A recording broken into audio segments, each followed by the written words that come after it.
Well, Donkey came and ate one. Uh-oh.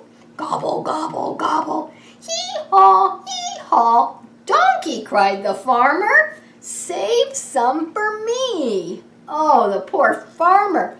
So how many apples are on the tree now? Let's count them. 1, 2, 3, 4, 5, 6, 7. 7 apples. Did you see apples in the video? Well, we're going to talk about apples today. We are. We're going to sing some fun songs about them, read a silly book about them, and just have fun. Oh, and we're going to do an art project using an apple. Yeah, get that, an apple.